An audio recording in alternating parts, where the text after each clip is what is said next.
अभी अभी जो हाल ही में पंचायती राज के चुनाव और इसके साथ साथ नगर निगम के भी चुनाव हुए हैं, उसमें भी एक तरफा भारतीय जनता पार्टी को आशीर्वाद मिला है।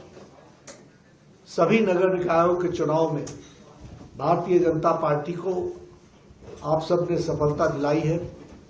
मैं इसके लिए भी हिमाचल की जनता को बहुत बहुत धन्यवाद देता हूं और उनका आभार व्यक्त करता हूं।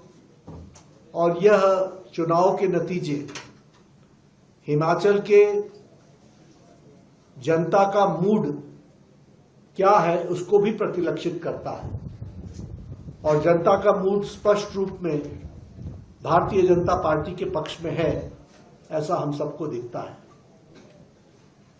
मित्रों, मैंने आपसे कहा कि आपका आशीर्वाद हमको हमेशा मिला है। आशीर्वाद के साथ साथ देश में मोदी जी के नेतृत्व में हमने बहुत बड़ी प्रगति भी की है और विकास की एक लंबी छलांग लगाई है।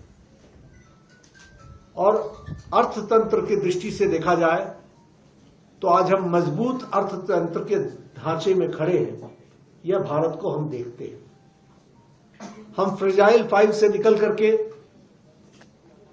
4th largest fast moving economy के रूप में हम दिखता है। जो इन्फ्लेशन डबल डिजिट में था वो आज बिल्कुल कंट्रोल में है। जो पॉलिसी पैरालिसिस से हम गुजर रहे थे उससे निकल करके एक मजबूत निर्णायक सरकार आदरणीय मोदी जी के नेतृत्व में हम सबको दिखता है। और फास्टेस्ट ग्रोइंग इकोनॉमी के रूप में हमें इंटरनेशनल मॉनेटरी फंड या फिर वर्ल्ड बैंक या फिर और जो हमारे अंतर्राष्ट्रीय इंस्टीट्यूशंस हैं, सब ने भारत को एक मजबूत इकोनॉमी के दृष्टि से देखा है। कोई इसे दी ब्राइट होप के रूप में देखता है, कोई इसे वर्ल्ड स्लो ग्रोथ में दी ओनली होप इंडिया को देखता है। तो इस तरीके से आर्थिक दृष्टि से देखा जाए तो भारत ने एक मजबूत अर्थ के संरचना करते हुए अपने आप को एक स्टेबल इकोनॉमी से आगे बढ़ाने का काम किया है।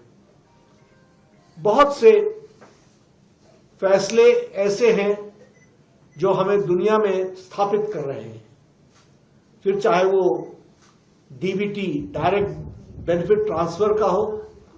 लगभग 51 lakh crore has been disbursed through DBT और इसमें लगभग 4.3 लाख करोड़ जो लीकेज होता था उसको हम रोक पाए हैं।